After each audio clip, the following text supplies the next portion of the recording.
Bonjour à tous, c'est Thomas Cubel et bienvenue dans une nouvelle vidéo. Aujourd'hui, je vous propose de découvrir comment fonctionne un moteur de recherche.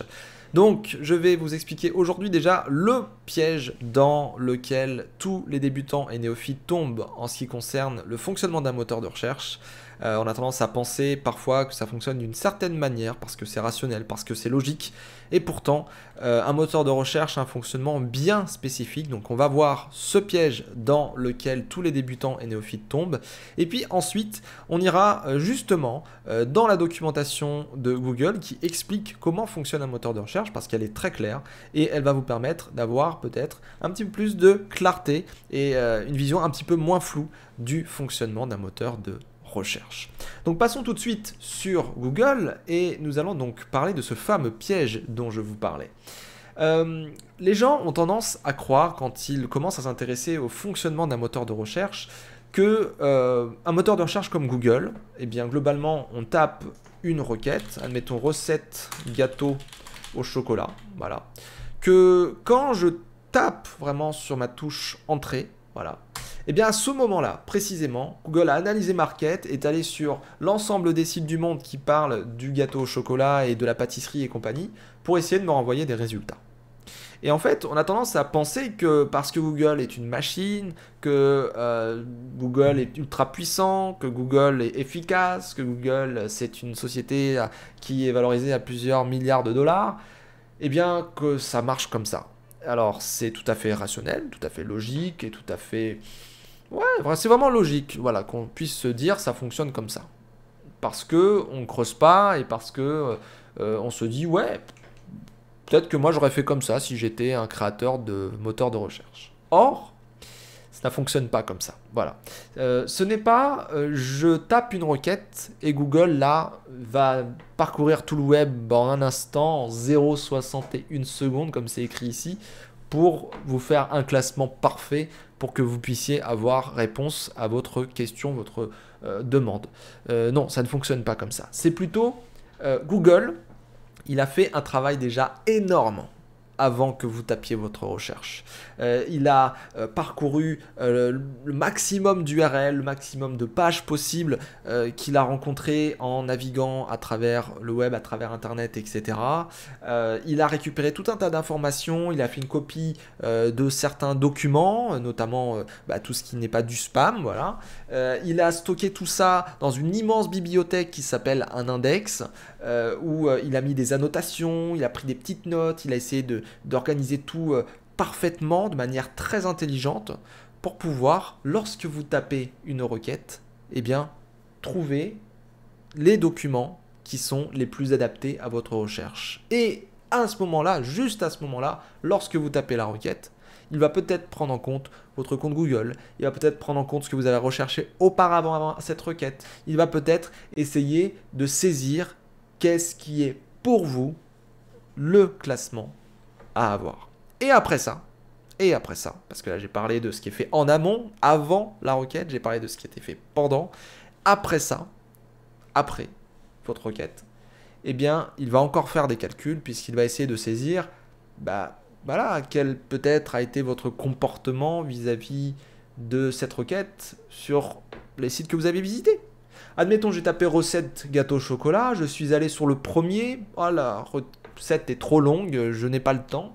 Tiens, je vais aller sur la deuxième qui est ici, sur Ouest France, et puis la troisième sur journaldesfemmes.fr. Bref, je vais rester peut-être 5 secondes sur l'un, 13 secondes sur l'autre, je vais peut-être revenir en arrière, et voire même peut-être, je vais reformuler ma recherche, je vais marquer vegan parce que je suis vegan. Voilà. C'est comme ça que fonctionnent les internautes, que vous fonctionnez, puisque vous êtes aussi des utilisateurs de Google. Et même si Google ne peut pas voilà, tout noter, je m'adresse notamment aux complotistes quand je parle de tout ça, mais Google ne va pas traquer tout ce que vous faites avec votre téléphone. Google ne va pas traquer tout ce que vous faites avec votre Google Chrome. Google ne va pas traquer tout ce que vous faites avec Google Maps. Il ne va pas mesurer la position de votre curseur. Il ne va pas... c'est trop gourmand. Ça demande trop de ressources. Il va éventuellement prendre certaines moyennes. Il va essayer de voir peut-être où vous cliquez un peu plus. Il va essayer de voir qu'est-ce que vous aimez, où est-ce que vous êtes positionné géographiquement. Oui, il récupère des choses, on ne va pas s'en cacher, mais tout noter, ce n'est pas possible. Ça serait trop gourmand en ressources et Google ne peut pas le faire. Même si c'est une société valorisée à plusieurs milliards, non, il ne peut pas le faire. Mais ceci dit, sur le principe général, voilà, ce n'est pas je tape une requête et j'ai des résultats qui sont proposés parce que là je viens tout juste sur le vif d'aller naviguer sur le web, ce n'est pas ça, d'accord, un moteur de recherche, c'est le moteur de recherche a parcouru tout un tas de sites, etc. Il a noté des choses, il a créé une immense bibliothèque avec des documents web, etc. Le web qu'il aime, si je puis dire, pour ensuite, en analysant votre requête, en analysant vos profils, vous donner des résultats qui correspondent à cette recherche. Donc il y a vraiment un processus avant, pendant et après votre recherche. Et c'est ce que nous allons voir maintenant en détail, en allant voir la documentation de Google qui parle très bien du fonctionnement d'un moteur de recherche et de Google en lui-même, et également de la mission, le rôle d'un moteur de recherche. Donc passons maintenant sur un autre écran, je vous invite à aller tout en bas de Google, et vous allez sur Info consommateur, vous allez tomber sur cette page-ci, donc information pour les consommateurs dans la recherche Google. Donc si vous vous intéressez au moteur de recherche et notamment au référencement naturel pour acquérir plus de visibilité, eh bien il peut être utile que vous lisiez tout ça, parce que ça va vous permettre de savoir à qui vous avez affaire, parce que Google voilà, met en place beaucoup de choses, met en place des résultats naturels, mais met en place aussi de la pub, met aussi en place tout un tas de fonctionnalités chaque année.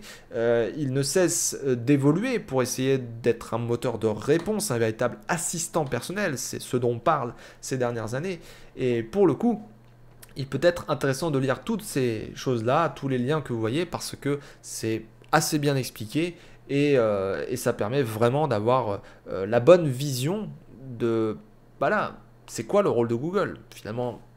Comme j'ai expliqué dans une certaine vidéo sur comment les internautes font leurs recherches et qu'est-ce qu'un moteur de recherche, on a des demandes, on a des offres, des sites, et au centre finalement on a un service de recherche qui est si on fait une analogie, globalement, le rôle un peu d'un ou une bibliothécaire. Hein. On a des gens qui arrivent au comptoir, ils veulent des informations, tiens, parce qu'on vous connaît, parce qu'on a de l'expérience, parce qu'on a lu beaucoup, parce qu'on est cultivé, parce qu'on sait gérer notre bibliothèque, eh bien, on sait précisément quels livres vont vous correspondre. Bon, bah, c'est pareil avec Google, sauf que c'est à un niveau inimaginable.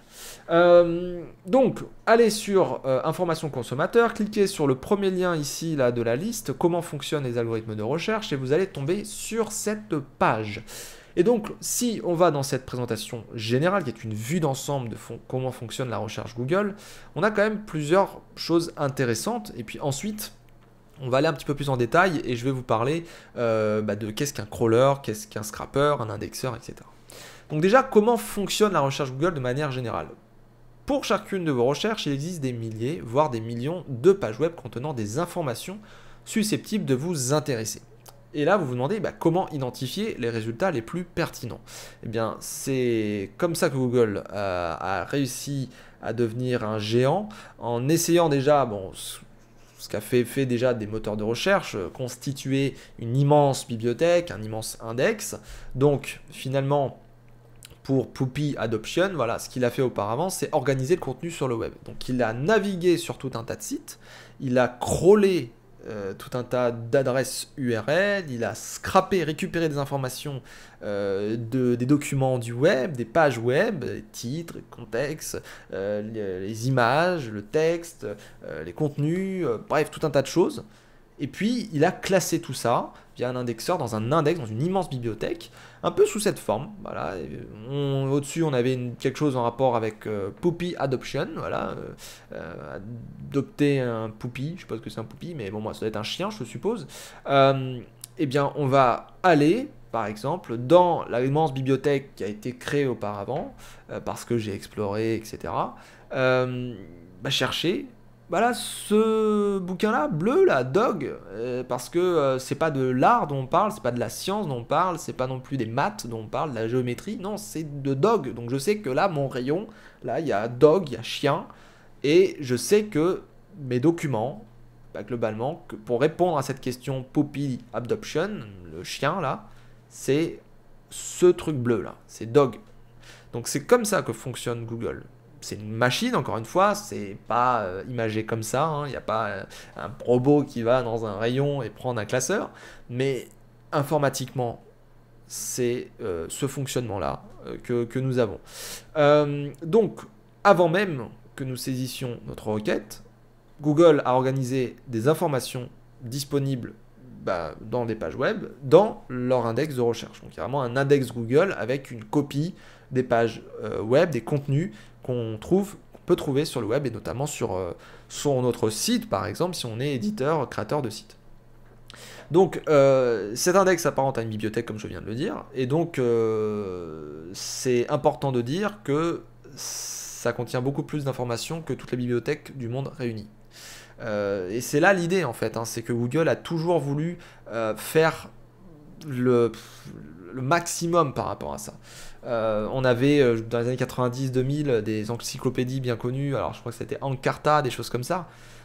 C'était rien, c'était déjà énorme, mais c'était rien à côté de ce qu'est Google aujourd'hui. Google aujourd'hui, quand on prend du recul, et c'est important d'en parler, c'est énorme.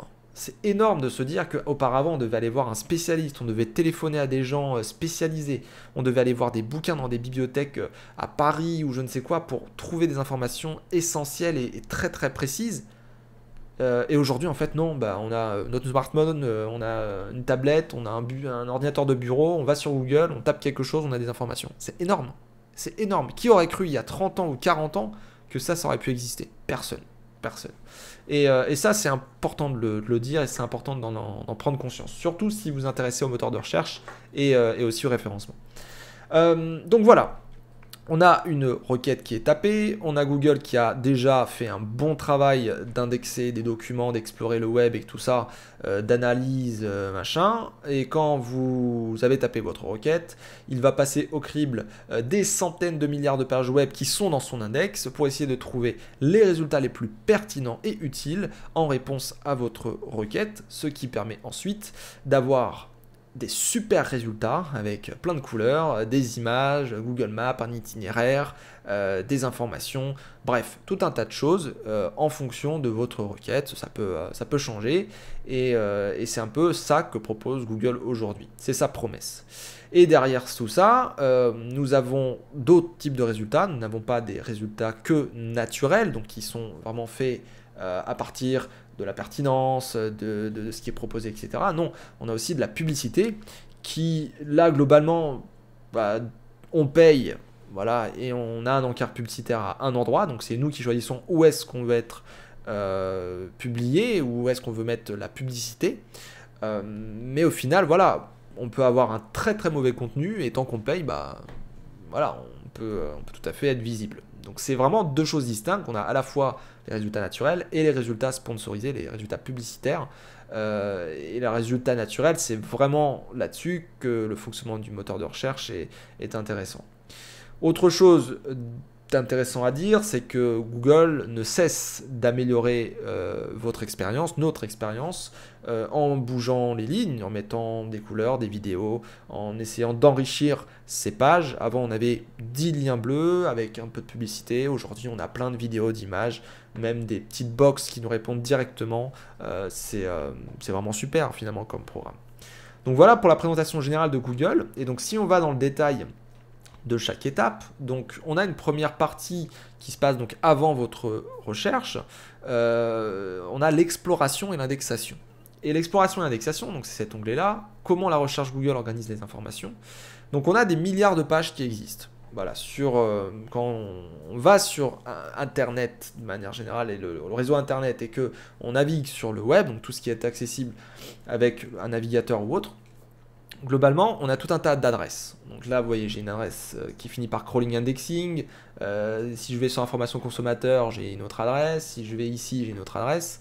Et pour votre site ou pour votre copain, pote qui a un site ou pour n'importe quelle entreprise, etc., on a aussi une adresse principale, la page d'accueil, le nom de domaine, google.com.fr. Et ensuite, on a différentes adresses. Globalement, on a un premier programme, et là, je rentre un peu dans le détail. On a un premier programme qui s'appelle un crawler. Un crawler, c'est quoi? C'est un programme informatique qui va explorer. Son but, c'est de trouver des URL, c'est-à-dire des nouvelles pages à explorer. Ce crawler fonctionne étroitement avec ce qu'on appelle aussi un scrapper. Un scrapper, c'est un programme informatique encore, mais qui ne va pas juste chercher des nouveaux liens, comme les liens qui sont ici, et ça c'est le crawler qui le fait. Le scrapper, non, lui, c'est vraiment récupérer des informations. Donc c'est récupérer des titres, récupérer des contenus, récupérer des images, bref, tout dépend du scrapper qu'on a configuré, mais globalement, ça récupère de l'information, ça peut copier tout un document entier, ça peut récupérer simplement que les titres, bref, ça dépend du scrapper, encore une fois. Donc on a le crawler qui explore et trouve des nouveaux liens, et globalement en parallèle, on a un scrapper qui va récupérer des informations, faire des copies de certaines choses, pour ensuite les envoyer dans l'index via un indexeur. Et l'indexeur, c'est donc un autre programme informatique, un autre processus qui permet de créer un index et de gérer aussi l'index. Donc on a vraiment plusieurs phases. Bien sûr, il y a des sous-programmes du crawler, des sous-programmes du scrapper, on a des tas de choses qui se passent en coulisses, etc. chez Google. Mais si vous devez retenir peut-être 4 choses avant de parler de la requête, c'est on a un crawler qui explore des URL. En parallèle, le scrapper récupère des informations sur ces URL, ces adresses, ces pages. Voilà, ces informations sont copiées ensuite dans un index via l'aide d'un indexeur. Et ensuite, vous avez votre requête qui rentre en ligne de compte. C'est-à-dire que l'exploration, c'est un processus continu. Ils ont organisé des informations lors de l'indexation. Et ensuite, vous avez des algorithmes de recherche qui vont essayer d'étudier votre requête. Donc, vous avez par exemple quelque chose qui va analyser les termes de recherche, quelque chose qui va chercher des correspondances, vous avez quelque chose qui va classer les pages selon leur utilité, vous avez encore un autre algorithme qui va afficher des meilleurs résultats selon certains critères, etc., leur popularité et machin, la vitesse, la sécurité, et vous avez aussi tout un tas de choses qui va prendre en compte le contexte, c'est-à-dire où vous vous situez géographiquement parlant, qu'est-ce que vous avez vraiment voulu dire, qu'est-ce qu'on peut vous proposer là à l'instant T. Je veux dire, vous prenez par exemple, en ce moment on a un contexte, au jour où j'enregistre cette vidéo, en tout cas, on entend encore parler de la crise sanitaire du coronavirus. Bon, bah, si vous tapez virus aujourd'hui, peut-être qu'en actualité, vous allez avoir coronavirus. Si vous tapez Covid, ça va pas être juste une page Wikipédia qui va expliquer ce que c'est le Covid. Vous avez aussi toutes les indications concernant les chiffres concernant le Covid. Donc tout ça, c'est de l'analyse de contexte et c'est proposer aux internautes une expérience des données pertinentes, des données utiles qui vont vous permettre d'avoir des réponses. Voilà. Donc globalement, vous avez l'exploration et l'indexation avec un crawler, un scrapper, un indexeur qui globalement vont récupérer une bonne partie du web, exclure tout ce qui ne leur intéresse pas pour le mettre dans l'index. Et quand vous faites une recherche, Google va l'analyser, va essayer de déduire le contexte, va essayer d'aller chercher les documents dans son index pour vous les restituer. Je m'arrête sur quelques algorithmes importants. Tout d'abord, les algorithmes de pertinence. Les algorithmes de pertinence, c'est un ensemble de critères en fait qui sont analysés sur les pages et qui permettent de voir si une page, un site, un contenu est pertinent pour une requête. Recette de gâteau au chocolat, si je ne parle pas de chocolat et je parle que de citron, ce n'est pas pertinent. Il y a peut-être un gâteau, il y a peut-être une recette, mais il n'y a pas de chocolat. Donc, ce n'est pas pertinent. Ou ça sera peu pertinent. Il y a tout un tas de critères, il y en a des centaines et des centaines, qui vont analyser globalement votre titre de page, comment est structuré le contenu, l'espace, de manière générale, voilà. Qu'est-ce que vous allez donner comme contenu? Est-ce que c'est pertinent? Voilà. Ça, ce sont les algorithmes de pertinence. Vous avez aussi les algorithmes comportementaux. Donc là, c'est plus lié à l'UX, c'est-à-dire est-ce que, on arrive à travailler avec votre site. On a tapé une requête, on arrive sur votre site, votre page, votre résultat. Est-ce que je l'ai rapidement? Est-ce que je reste souvent sur cette page-là? Est-ce que je accède à l'information simplement? Bref, c'est tout ce qui est algorithme comportemental. Et ensuite, vous avez les algorithmes de calcul de popularité, qui sont les algorithmes qui vont globalement essayer de voir si le site ou la page est populaire pour telle ou telle, pour monter sur telle ou telle page de résultats pour une requête donnée. Ça, c'est lié à où se situe le site ou la page sur le web. C'est-à-dire, globalement, si on part sur la formule de base du PageRank, c'est l'algorithme qu'a créé notamment les deux fondateurs de Google, qui ont fait d'ailleurs la renommée en partie de Google.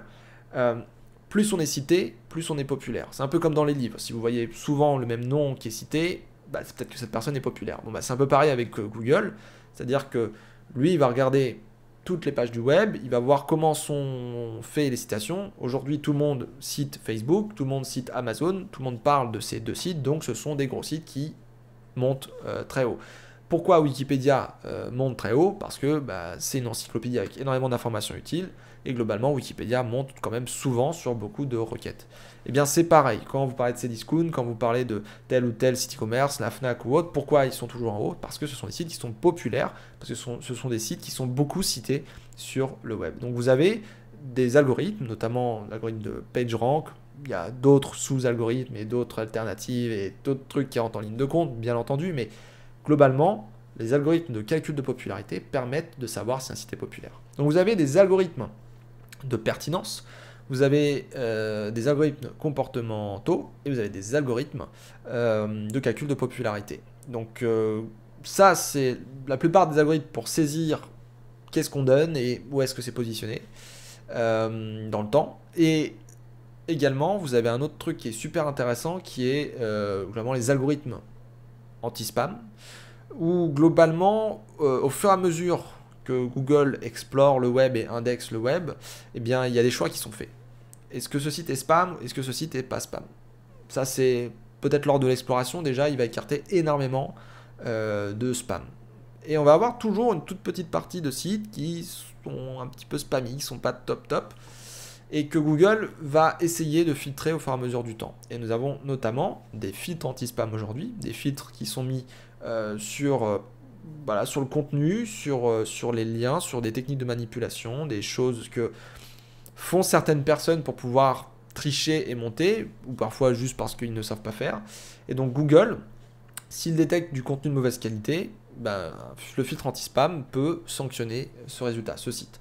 Si Google détecte qu'il y a eu des techniques de manipulation pour avoir trop de citations, etc., bon bah pareil, vous avez le filtre anti-spam qui peut sanctionner ce site. Voilà. Donc le filtre qui était très connu auparavant, c'était Google Panda. On appuyait sur un bouton et globalement ça sanctionnait une partie du web qui avait un mauvais contenu ou un contenu de mauvaise qualité. Et on avait aussi Google Penguin de l'autre côté qui sanctionnait tout ce qui était netlinking, les liens de mauvaise qualité, les citations spam qui sont manipulateurs tout simplement du classement. Et aujourd'hui, ce sont des processus continuels qui fonctionnent voilà, toute l'année et qui essayent de pénaliser, de sanctionner les contenus de mauvaise qualité et les liens de mauvaise qualité. Donc voilà pour cette grosse explication sur comment fonctionne un moteur de recherche. J'ai essayé de donner des détails, j'ai essayé de vous expliquer le plus simplement possible. C'est un métier à part entière, il faut le dire. Moi-même, je ne suis pas concepteur de moteur de recherche et il y a peut-être certains jargons voilà, que je n'ai pas. Mais voilà, cette vidéo est là pour les personnes qui sont désireuses d'apprendre, de trouver des informations sur les moteurs de recherche. Et j'espère que ça a été clair et que vous avez un petit peu mieux compris comment ça fonctionnait. Donc n'oubliez pas, en conclusion, que ce n'est pas je tape une requête et Google va chercher là tout de suite à l'instant T sur le vif des documents pour notre requête. Ça serait trop gourmand en ressources et ça serait pas possible et ça serait extrêmement lent. Non, Google fait de l'exploration, essaye de détecter qu'est-ce qui est spam, récupère que ce qui est vraiment utile, va ensuite indexer tout ça dans un index. Donc toute cette partie-là, c'est crawler, scraper, indexer dans un index. Et ensuite, on a la requête qui est tapée, on analyse la requête, on analyse les documents dans l'index qui pourraient correspondre à la demande de la personne utilisatrice du moteur de recherche, et on va lui restituer via une interface utilisateur eh bien, un ensemble de résultats utiles et selon un classement qui est défini parce que les pages ont été analysées avec des algorithmes de pertinence, avec des algorithmes de calcul de popularité et des algorithmes de comportement. Voilà, tout simplement. Voilà, sur ce, eh bien, je vous souhaite une très bonne continuation. Je vous dis à très bientôt pour une nouvelle vidéo. N'hésitez pas à liker, vous abonner, déclencher la cloche des notifications. Et je vous dis à bientôt. Bye bye.